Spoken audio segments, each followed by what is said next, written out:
Have your fantasy teams been struggling this year?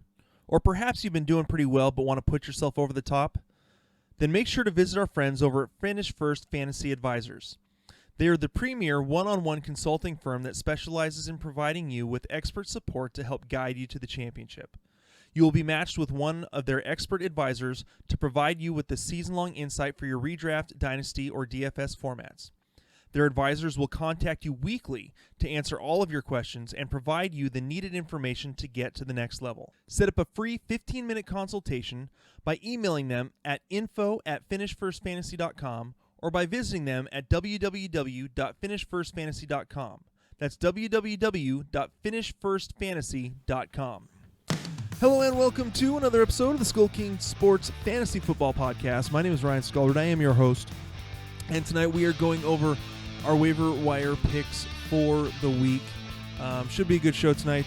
We've had a couple technical difficulties going on with my computer in getting these recorded, but we'll try to get through this tonight. So if it seems like I'm rushing a little bit, that is why. Just trying to make sure that my computer doesn't freeze up mid-podcast. So we shall start with, real quick, you may see, if you are watching the video, you'll see up in the little corner we get a little promo going on.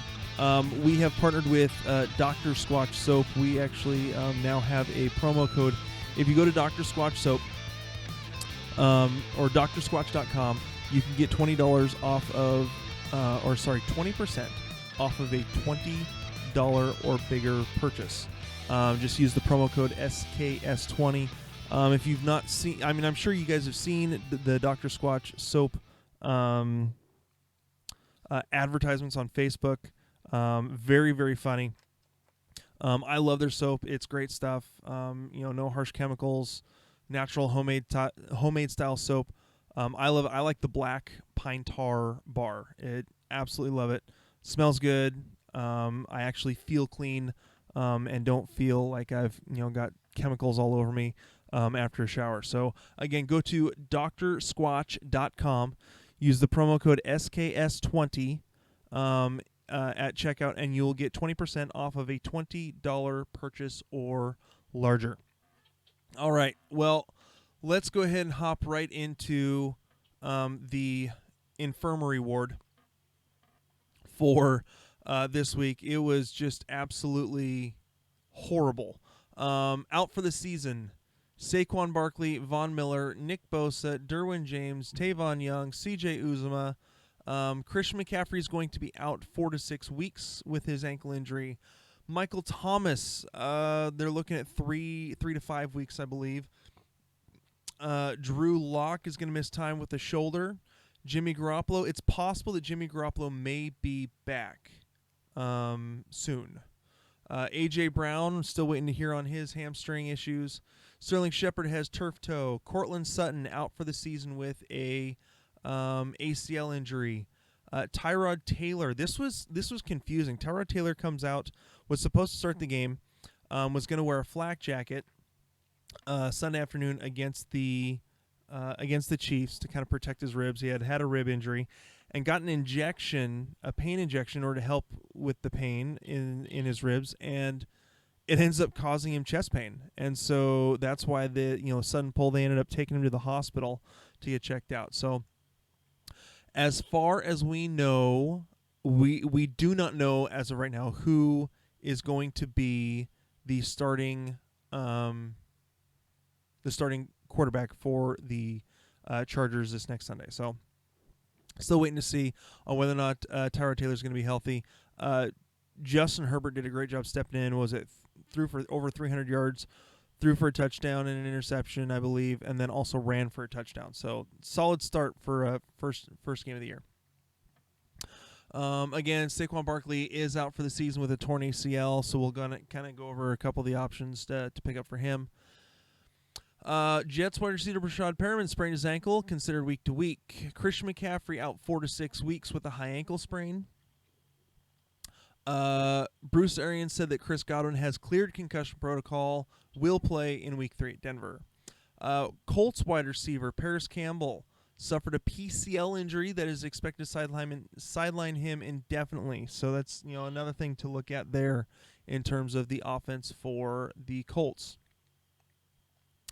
Let's see who else. Oh, the Seahawks lost outside linebacker Bruce Irvin to a torn ACL, as well as I believe that one of their backup safeties also tore his ACL. So, Raheem Mostert MCL sprain likely out this week. Hopefully, for San Francisco 49ers fans and for people who have Raheem Mostert on their teams, that he is able to come back for this week. Dawson Knox is in concussion protocol. Tevin Coleman is expected to miss multiple weeks with a knee injury he suffered Sunday. So the 49ers are expected to be without Coleman and Raheem Mostert on Sunday against the Giants.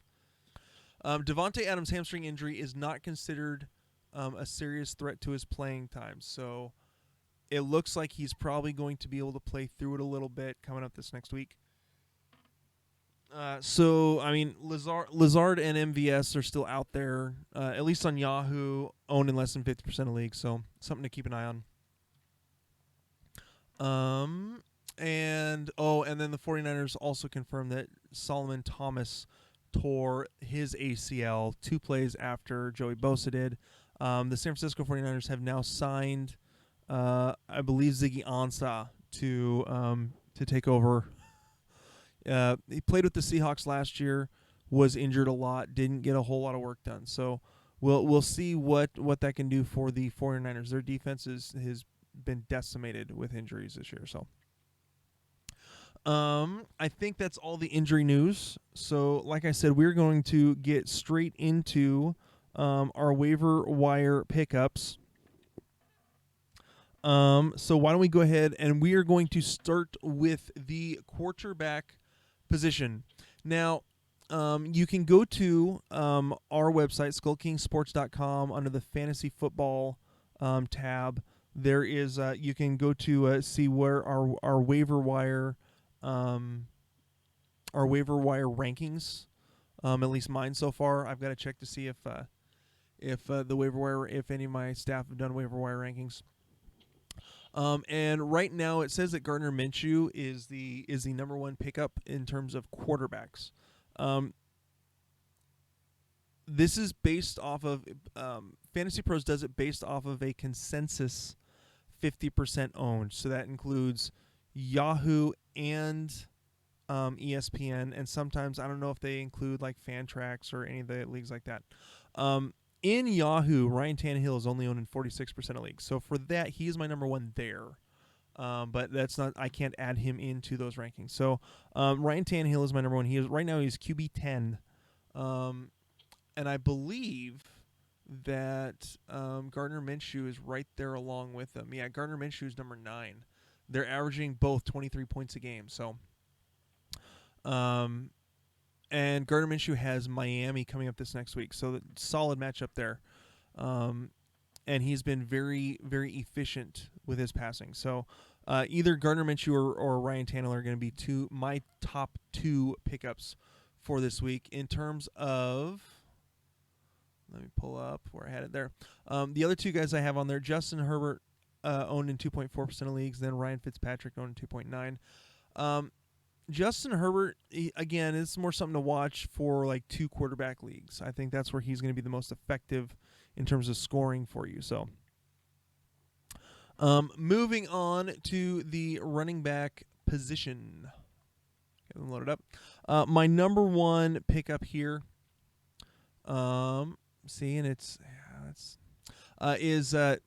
for me is Josh Kelly. He's owned in only 40% of Yahoo leagues. He's probably owned in more than that in ESPN leagues. Joshua Kelly has been an absolute stud these last couple weeks, running right along with Austin Eckler. Let me see. Pull him up. Let me pull up his stats here. Let's see. This last week, he ran for 23 times for 64 yards. He also had 2 receptions for 49 yards as a receiver. Really played well against that Chiefs defense. So he is definitely a guy that I like, especially this next week going up against Carolina, who's been giving up a lot of yards to running backs. Josh Jacobs scored 93 yards and 3 touchdowns just on the ground. Fournette chewed them up for, I think, over 100 yards and 2 TDs. So I like Joshua Kelly and Austin Eckler for this week. I think both of them are going to be in a really good position to score a lot of points. And if you're desperate, Joshua Kelly's definitely, if he's still out there, pick him up. Next, Darrell Henderson, owned in 33% of leagues. I was not expecting to have him on this list, to be completely honest. After, I know he was dealing with injury in week 1, but after going 12 for 81 for a TD in week 2, definitely interesting. I think part of it had to do with Cam Akers and his injury, and Malcolm Brown apparently was limited a little bit as well. And then Henderson just takes off in this game against Atlanta. So, or sorry, not against Atlanta, against Philadelphia. And so I think that he's definitely a guy who can get, if he gets the opportunity, could possibly play very, very well. Especially if Akers misses more time, Darrell Henderson could be a good pickup. Doesn't have a great bit of matchups. It's kind of back and forth. Buffalo, then the Giants, then the Washington football team, then the 49ers, then the Bears, then Miami. So it's kind of back and forth on good matchups and not so great matchups. But Darrell Henderson otherwise would be my number 2. Next on my rankings list, I actually have. I'm going to rearrange that. Dion Lewis is my number 3. I really like Dion Lewis. He is shifty enough. He had a great season, a great couple of seasons with the New England Patriots. I think that he can provide some value, especially in PPR leagues. That's where he's going to be best, is going to be in a PPR league, catching the ball out of the backfield. He's not going to be the best runner. I think that Wayne Gallman may pick up a lot of the actual running. But I think in passing downs, Dion Lewis is by far the better guy. And even got a touchdown in this last game. So Dion Lewis is definitely a guy that I'd be willing to pay for, knowing that he is most likely in full PPR leagues, knowing that he is most likely going to be the PPR guy in that offense with Saquon Barkley out. Next is Mike Davis. He's going to be playing in place of Christian McCaffrey for the next month or so. I wouldn't use up too much fab on him simply because his role is going to be limited unless something worse comes down with Christian McCaffrey. So I like Dion Lewis better. Dion Lewis is owned in 2.9% of leagues overall, combined between ESPN and Yahoo. So, and I have Devonta Freeman on here. Simply, Devonta Freeman is a basic kind of hold off. Maybe he could be the guy, but he hasn't officially signed anywhere yet. So for that reason, I'm hesitant on Devonta Freeman. I'd probably honestly rather have Jerick McKinnon, who we know is going to get a little bit of play with Raheem Mostert likely out and Tevin Coleman probably out for multiple weeks. So moving on to the wide receivers. Let's see. He's not on here. My number 1 is going to be Corey Davis. Looking again, as far as the wide receivers go, he's right around that 45% range in terms of his availability. 42% in Yahoo. He's probably owned more than that in ESPN leagues, which brings him over that 50%. So I like Corey Davis. Over the last 2 weeks, he's been targeted 8 for 7 for 101, 5 for 3 for 36 and a touchdown. Even if A.J. Brown doesn't miss a whole lot more time, Corey Davis is getting targets and doing something with them. And I think that it helps this year that I think he's developed a little bit better rapport with Ryan Tannehill. And it's opened things up for him. I don't think guys are taking him quite as seriously. So I like Corey Davis. He's not going to be more than like a wide receiver 3. That's kind of where he's going to be. He's going to be that flex play type. That's where I see Corey Davis. So next up, I've got. Let me pull that back up again. Waiver wire rankings. There we go. N'Keal Harry, just absolute beast. This last week, he's owned in 33.1% of leagues across the board. Finished this last week. What was it? 12 targets, 8 catches for 72 yards against the Seahawks.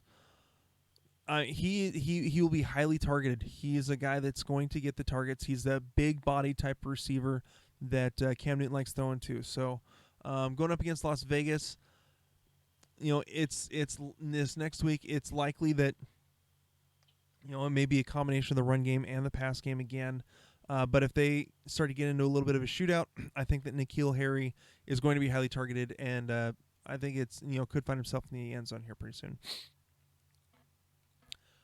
Next on my list, Marquez Valdez-Scantling, owned in 26.4% of leagues across the board.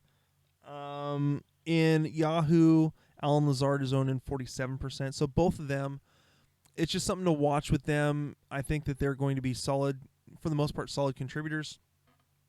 If Devonta Freeman is forced to miss more time. So, and then Mike Williams has been getting a lot of targets. I think that he is going to be in better shape. Honestly, in better shape with Tyrod Taylor than he will be with Herbert. I think Herbert tends to stick with, from what I saw, stuck more with Keenan Allen and Hunter Henry, while Tyrod Taylor likes to throw more of the deep ball to Mike Williams. So that's kind of a hit or miss kind of there. So a couple other names. Michael Pittman is a guy to look at with trying to figure out how long Paris Hilton's going to be gone. Or Paris Campbell. Wow. Paris Campbell's going to be gone. So just kind of, I think that he could be a solid contributor there. And then moving down, the other guy, that Traquan Smith, decent game tonight. Pulled in. Let's see, I don't have his stats here in front of me. Shoot. Traquan Smith had a decent game. There it is. 7 targets, 5 catches for 86 yards. And so he was able to get a decent amount of targets from Drew Brees with Michael Thomas gone. I'm not extremely high on Traquan Smith. He's had plenty of chances to show what he can do, and has never really put it all together. So I'm still staying away from Traquan Smith for the most part. And then I had a couple others that I don't know if they actually showed up on here. Let me see. Where's the ranker? KJ Hamler's the guy to look at, see how he can do with it being Jerry Jeudy and then a bunch of guys left over. They drafted KJ Hamler early for a reason, so seeing what he can do as long as he stays healthy. And the other name that I put on here, Cole Beasley, only owned in 7% of leagues, or at least on Yahoo. But if you are in a full PPR league, he is getting a fair amount of targets. Let's see, we're Cole Beasley. 7 targets in week 1, 6 targets in week 2, 58 and 70 yards against the Rams. With how well their defensive backs are, having Jalen Ramsey, I can see Cole Beasley getting more work again this next week, and being kind of that undercover kind of guy that's pulling in. Again, he's going to be a flex play. If you were in a 12-team league, Cole Beasley should be owned, at least as a bench player to fill in for bye weeks. So, all right, that's it for me for wide receivers. And then moving on to the tight ends. Not a whole lot of options here. Logan Thomas is interesting. In Washington, it seems like he's getting a fair amount of targets. Let's see if it's 2 games. So he's had 17 targets, 8 receptions for 63 yards and a touchdown. Not a guy I was actually expecting to do a whole lot this year. But as long as he's getting target share, he's averaging 9.5 targets a game over the last 2 weeks. He's getting the targets. This next week he's going up against Cleveland. Cleveland's defense has proven to not be very good. Gave up 35 points to Joe Burrow and the Cincinnati Bengals. So I can see Logan Thomas putting in another solid tight end 2, high end tight end 2 type of week. The next one, again, this one's more because of Paris Campbell's injury, is alie-cox. Was it 5 of 6 for 111 yards? And a lot of that's because Phillip Rivers loves throwing to his tight ends. And with Jack Doyle out, alie-cox was there to pick up the slack. So I believe his next opponent is the New York Jets. The Jets haven't been able to obviously could not stop tight ends because Jordan Reed went off for 2 touchdowns and like 85 yards. So I have Jordan Reed on here. I think I have him listed 4th simply because George Kittle is, as far as we know, is going to be back this week. So even in a limited capacity. So for that reason, I'm not as high on Jordan Reed. I don't have him as high on my list. So so that's what I've got for tight ends. And as far as defensive teams, nope, it's not on there. So one defense that I've seen, I don't know actually their ownership percentage is the Titans. The Colts. Again, the Colts are going up against the New York Jets, and the Jets are not very good. So I like the Colts defense as a pickup or as a DFS play. So that is all I've got. Like I said, I was trying to make this a pretty short episode, get through all this stuff for you guys, make sure that my computer holds up for the whole time I'm recording the podcast. So hope you guys enjoy this episode. Again, I will be doing, at some point this week, another DFS episode for you guys to kind of give an overview of the guys that I like and don't like based on their value on both DraftKings and Yahoo. So hope you guys have a great week and that you get the waiver wire guys you're looking for. That is it. Again, my name is Ryan Skullrud, and we will talk to you guys later. Hey, SkullKing Nation. Thank you for listening to the SkullKing Football Podcast. Did you like this episode? If so, be sure to go to iTunes, Stitcher, Google Play, and YouTube to subscribe. Also, please leave us a rating and reviews to let us know how we can better help you rule your leagues.